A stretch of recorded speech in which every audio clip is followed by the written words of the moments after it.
So my very first catch in my CFL career, I caught just a little flat route. I came around the corner and I see this big old linebacker coming at me. And so the first thing I thought of is spring. And so I ended up jumping over him, and I ended up being on like the CFL highlight and stuff. And I get halfway there, and then I get a call from my agent and said, "Hey, you just got picked up by the Panthers. Congratulations." Even coaches would put me at the back of the depth chart just based on where I came from. And so it was just like, oh, you think I'm the worst one here? Now watch what I can do. And so welcome everyone to a special edition episode of the Lunch Lads podcast, where I will go one-on-one with active NFL wide receiver Brandon Zylstra. And now I would like to introduce a very special guest, someone who beat the odds by going from playing Division III college football to the CFL and then to the NFL. He led the CFL in receiving yards with over 1,600 yards in 2017. A current wide receiver for the Carolina Panthers, Brandon Zylstra. Hey, how we doing, guys? We're good over here. How are you today? I am fantastic. It's a beautiful day. I've been trying to be outside. I've been trying to be productive so far. So, yeah, that's awesome. Well, first off, congrats on inking up your new deal a couple weeks ago. That was awesome. Yeah, thank you. It was pretty special to me. They say like the average career in the NFL is 3 years. So I'm doing what I can to try to, continue to bust that mold and just try to continue to, beat the odds, I guess. Yeah. Okay. So can you start off by going over your incredible journey, how you made it to the NFL, maybe starting with what you did after graduating Concordia College, a Division III football school? Yeah, so my story is a little bit unique from, a lot of other people's stories. I, like you said, went to a Division III college. Coming out, I didn't get recruited much. I wasn't on anybody's scouting radar. No teams knew who I was. I didn't have an agent, so I was kind of doing everything on my own. So it came down to me really having to grow up real quick, I guess. And the biggest thing is just kind of figuring everything out. I had no idea what to do to get there. I just knew the NFL was my goal. And I'm super, super, super competitive, very goal oriented. I don't like when people tell me I can't do something. And so I just saw this as like the ultimate challenge. This was my plan A. I never made a plan B. I told myself I was going to do everything I can to try to get here, exhaust all resources and stuff. And so that's what I ended up doing. I took all my stuff, threw it in a car, moved down to Arizona. I was working out with a quarterback down there and his QB coach, and just trying to learning about like the pro day stuff. While I was down there, I heard about the CFL, so I went on to every team's website and found out when they had tryouts. I found 4 CFL tryouts around where I was staying in Arizona, so I ended up attending all 4 of those. And you being from the CFL, you kind of know I went with Sask, Winnipeg, Edmonton, and Calgary. Okay. So I worked out with all those. I had 3 contract offers from those 4 teams. And after that, I went and did an NFL regional combine in Arizona. And then I did the pro day at North Dakota State. And after I did all those workouts, it was just kind of a waiting game, trying to figure out what was going to happen next with me. I did everything I could do to try to, put my name out there, to try to connect with other scouts, coaches. I just really did whatever I can. I look back all the time and I was like, is there anything else I could have done? Is there anything else I could have done to increase my chances? And I really think I exhausted pretty much all my resources. So it ended up turning out that I ended up signing with Edmonton, and like I said, I didn't know much about it. I had to go to YouTube and Google a bunch of the rules. Otherwise, I just tried to call people that I knew of the CFL. So it was a big learning experience for me. But I'm so glad I went to the CFL. It was honestly the most fun football I've ever played. I stand to that. I've said it in 1,000 interviews now. Absolutely love the game. Love the people up there. The relationships I've made. I was able to travel across Canada and stuff. So very, very, very thankful for my experience there. And it ultimately led me to my ultimate goal, which is the NFL. It took me a little detour. I didn't exactly have it planned out to go to the CFL originally, but that's where my journey took me. And ultimately I made it to my own goal. I was just 2 years behind essentially what I was kind of looking for. But, I wouldn't trade those 2 years for anything. Yeah, that's awesome. And here's the second one. So you've been through a lot in your journey. What was the biggest setback that you've had, and how did you overcome that obstacle? The biggest setback. I mean, I've definitely had a lot of those. Man, I don't even know where to start. Yeah, I guess I could say, I guess something that happened to me in college. We'll go with an injury in college. Kind of a gruesome story. I'll try to leave out a bunch of the details, but I was working in college at a golf course. My head coach, his wife, worked at a golf course, and so she got me a job. And I was part of the grounds crew mowing one day, and I was mowing a hill that was like slanted. And when I was mowing it in the morning, I slipped because the grass was all wet. I slipped, and when I slipped, I fell backward and pulled the lawnmower over top of my foot. Oh, wow. And so long story short, I looked down, and I'm wearing tennis shoes, right? I looked down and I could see my bone in my toe, and that's all the detail I'll give about that. But that obviously set me back a little bit. It was pretty hard physically, obviously, kind of rehabbing all that. I still don't have full mobility in my toes, or in my toe, I should say. But it was super, super, super hard mentally for me too, because it was the middle of the summer. All my friends are out, hanging out. They're out on the lakes. We had a really good football team going into that next year's. We had super, super high goals. We were expected to, make it really far in playoffs, which our school hasn't done for a while. So we were all really looking forward to that, training together and whatnot. And so all that was put to a halt for me, which was very tough. I'm a very, very, very active guy. So like being sedentary, laying on the couch all day was driving me absolutely insane. And because I just had so many different rules with what I could do and what I couldn't do. But the main thing for me, they told me, is that you need to keep your foot elevated at all points. And so I literally laid on the couch with my foot up on the back it was close to 2 months straight. And that definitely took a toll on me. But,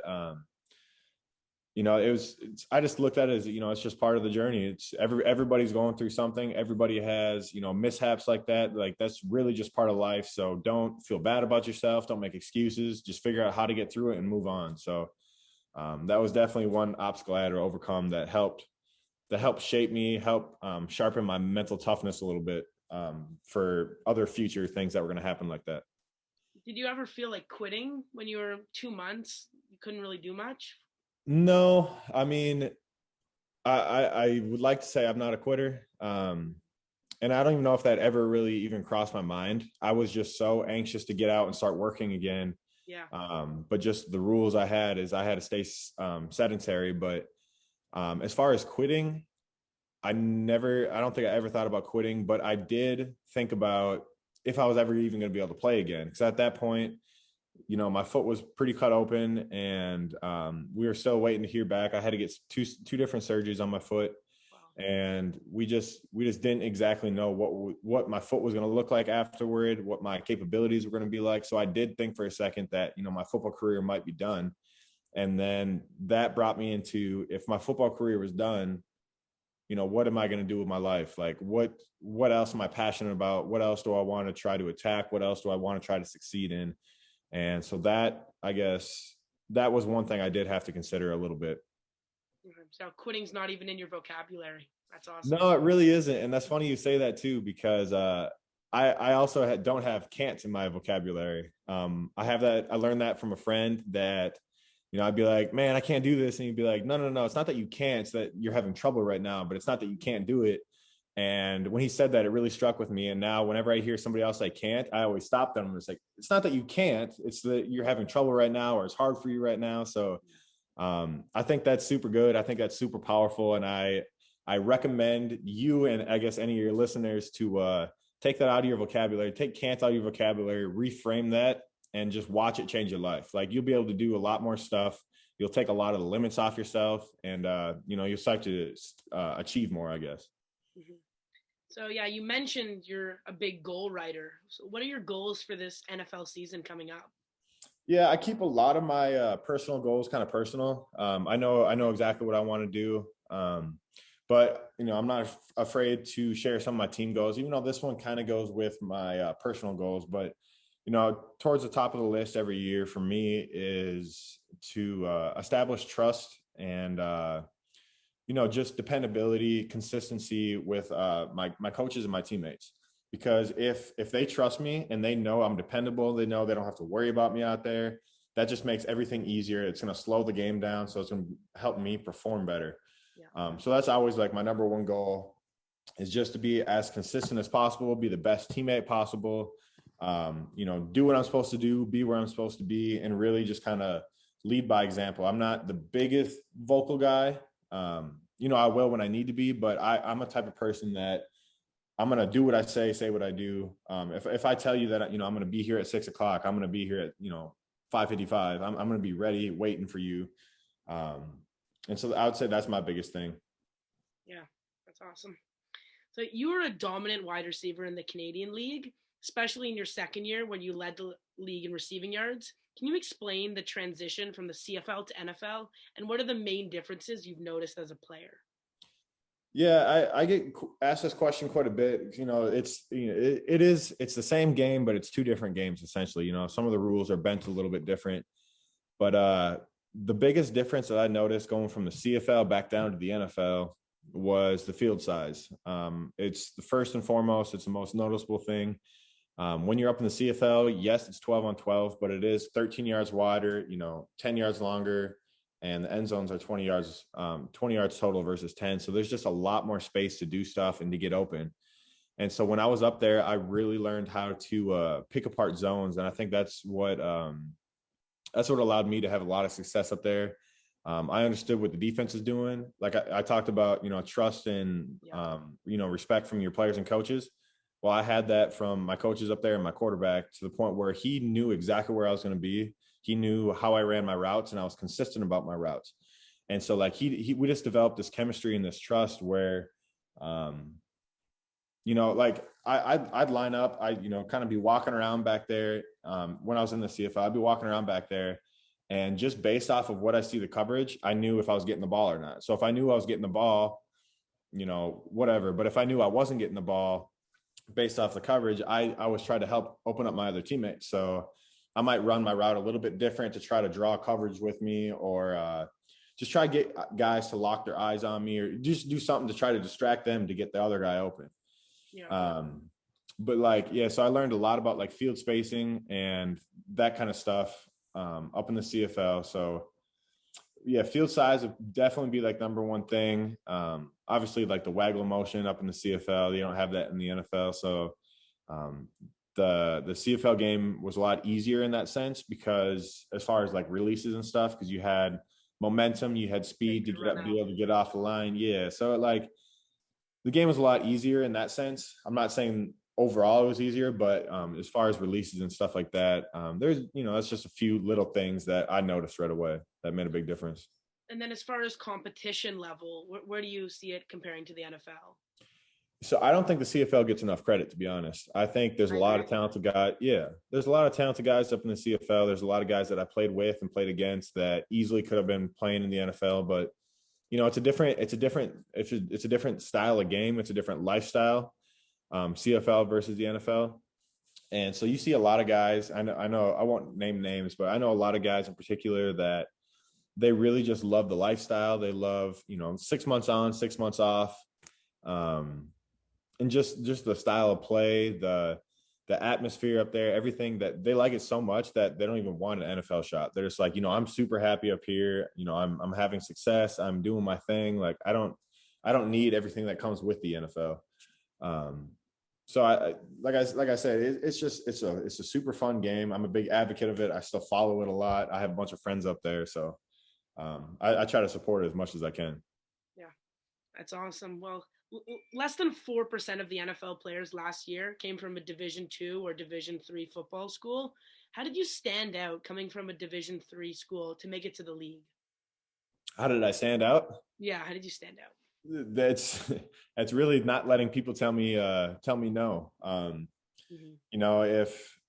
If this person's, because that coming from Division III school, when you get to the NFL, when you get to even the CFL, everybody that you're around has went to Clemson, Alabama, Minnesota, Ohio State, like all these crazy big schools. And So their college experiences were a lot different than mine. A lot of the time when I would show up, they're just like, where'd you go to college? And I told them, a super small school in Minnesota, Concordia College. And right away, people would overlook me or shrug me off or wouldn't pay attention to me. And it was kind of like a disrespect thing. And I was just like, that's cool. Like, I don't need to win your approval. I'm trying to get these coaches. Yeah. And, even coaches would put me at the back of the depth chart just based on where I came from. And so it was just like, oh, you think I'm the worst one here? Now watch what I can do. Other guys might be more talented than me, but they're not gonna, like, there's no excuse that they can work harder than me. Yeah. And so I always just try to go above and beyond. I tried to know the playbook in and out. I tried to, give effort on all the plays, be versatile. Like whenever they needed somebody to, jump up in a special team spot or something like that, I was always, the first one, be like, let me do it. Even if I've never played it before, I'm just showing that I'm willing to do anything to try to make the team. So that's definitely, I know for a fact that's helped me stick in some places and even get signed on to some places. So it's worked for me. And you saw that pay off last year when you got the special teams touchdown. Yeah, that was awesome. Yeah, that comes down to a hustle play, just being where you're supposed to be. See ball, get ball is what I always say. Yeah. So in 2019, you were cut by the Minnesota Vikings prior to the start of the season, but one day later, you were claimed by the Carolina Panthers. Can you take me through that roller coaster of emotions? Yeah, it was a pretty crazy day. Yeah. We didn't quite know how. I feel like so going into that Viking camp, I was coming off of a torn MCL. So I was definitely months behind everybody else as far as conditioning and route running and stuff. Mm-hmm. They were all able to train during the summer, and I had to rehab because I couldn't run. So I definitely started behind, and it was, just like every year, I was put at the very bottom of the depth chart. I think I was number 12 of 12 receivers, and slowly worked my way up to number 5, the receiver, like 4 or 5. And I kind of battled it out as the 4th, 5th receiver. And when it came down to cut day, they decided to go 4 receivers. So I was the 5th guy. So I was the odd man out. And I had no hate. I had no animosity or anything towards the organization. I won't lie though. I was surprised that they only kept 4 receivers. Keeping 4 receivers in the NFL is, it's not very likely. It's you just don't hear it happening very often. So when he told me, when the GM Rick Spielman told me that, we're only keeping 4 receivers, he's like, we'd like to have you back here. We'd like to put you on practice roster. We're going to do what we can to try to get you active week 1, but there's no promises, but we definitely want you back here. And I just kind of looked at him and I said, but you're only keeping 4 receivers? And he's just like, yeah, it's just how the defensive back situation's kind of handling out. There's injuries and there's all this other stuff. So he said, we have to see how this all shakes out during this little cut period.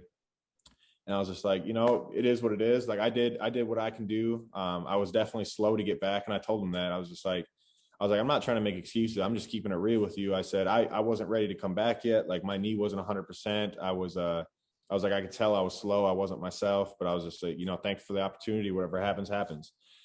And so I go home, or I go to one of my friend's houses. I stay at my friend's house. And then the next morning, I was actually on my way to the Vikings facility to go sign my practice roster form to, be a part of their organization again. Yeah. And I get halfway there, and then I get a call from my agent and said, hey, you just got picked up by the Panthers. Congratulations.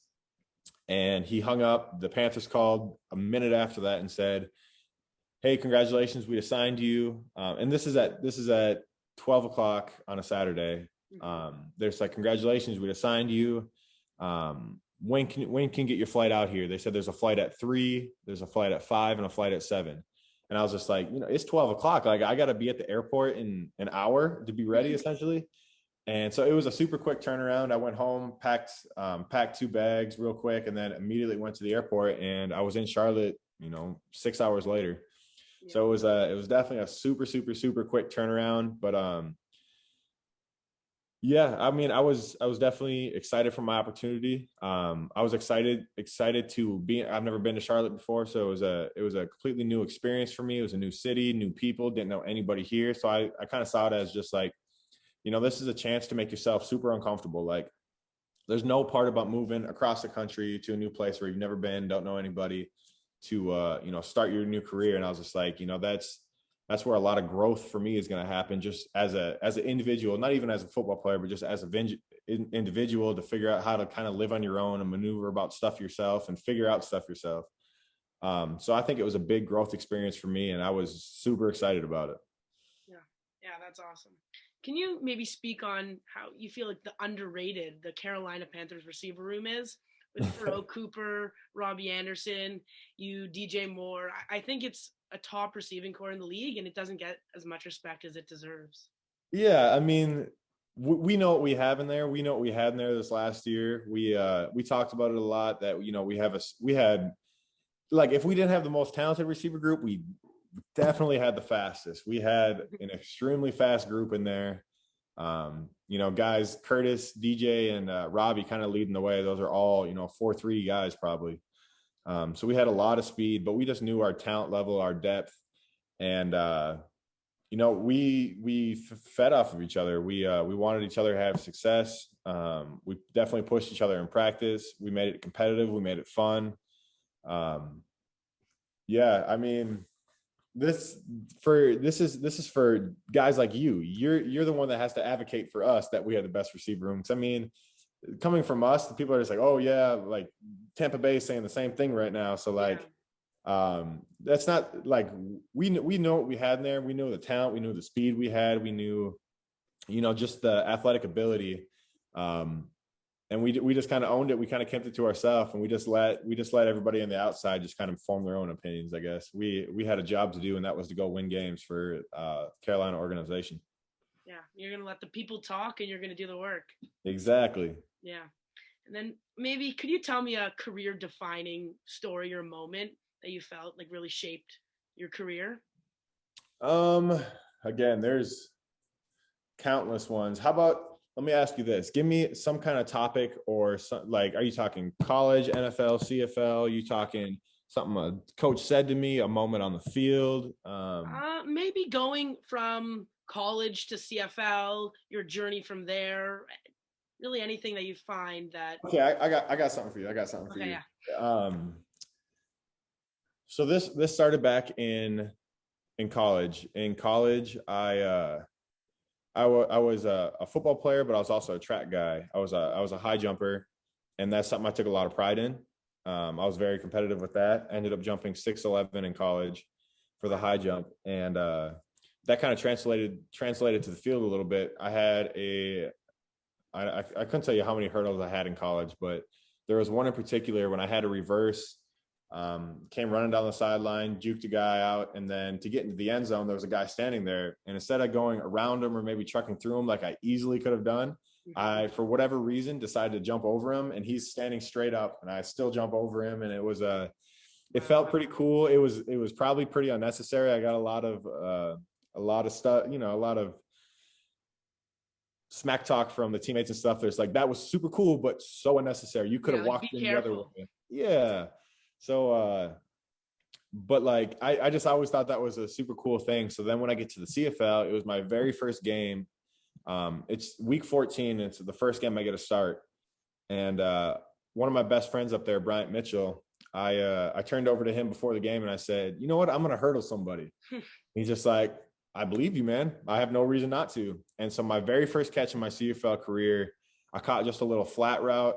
I came around the corner, and I see this big old linebacker coming at me. And so the first thing I thought of is spring. And so I ended up jumping over him and ended up being on like the CFL highlight and stuff. And my team went absolutely nuts. And that was kind of like my welcome to the CFL moment. And like, I just told myself, like, this is your play. That was kind of like your play to prove that you belong in here. I don't care if you're a Division III receiver playing in a triple option. Like, you just hurdled a dude in the CFL. So like, at least get your name out there a little bit. And so that's something I was definitely pretty excited about. Yeah, I'll have to check out that highlight. And then maybe one last question. You mentioned it. You were playing in a triple option in your Division III. How did you stand out when it was mainly a running offense? It was tough too. With a triple option, it's obviously run first. It's run first, run second, run third, and then maybe pass. But No, I was definitely a leader back in my college team. Definitely had the talent level and stuff. And I had a very, very, very good relationship with my offensive coordinator. Something that I still actually am super close with today, even though it's been 7 years. I still text him a couple times a week. I still FaceTime him all the time. Like we kept that really close relationship. But I constantly would talk to him, and it was like a joking matter, but at the same time it's not, and we still joke about it to this day. I'm just like, bro, I need the ball more. Like, give me the ball more. And he's like, hey, just be patient. You'll get your shots. And so the things he would do for me is he would just try to get the ball in my hand quick. So a lot of times I'd catch a smoker out and just try to make something shake with that, because I was usually good at making at least one person miss. They gave me a lot of reverses. I think I averaged like 15 or 20 yards on every reverse. I was averaging like 18 yards a catch. So I was being productive when I got the ball, but I don't think I got the ball enough. And I still tell him to this day, as a matter of fact, I'll probably call him after this and tell him like, hey, you probably should have got the ball to me more. And he always kind of jokes and he says, yeah, if I would have known I had a, NFL star playing with me, I probably would have done more. But he was just trying to stick true to what he knew and whatnot. And we definitely won a lot in college, so I can't be mad at him. I can't spite him or anything. But obviously, I wish any playmaker wants the ball more. Yeah. So. Yeah. Well, even your first play, I think you went 60 yards to the house on that team. Yeah, you in first place, you're really a good match. Yeah. Now I just got to make something shake in the NFL, huh? Yeah. That's the next step. Exactly. Well, Brandon, I wish you luck on the upcoming season. You've made a lifelong fan with me. I can't wait for you to ball out this year, and good luck. I really appreciate it, Russ. No problem.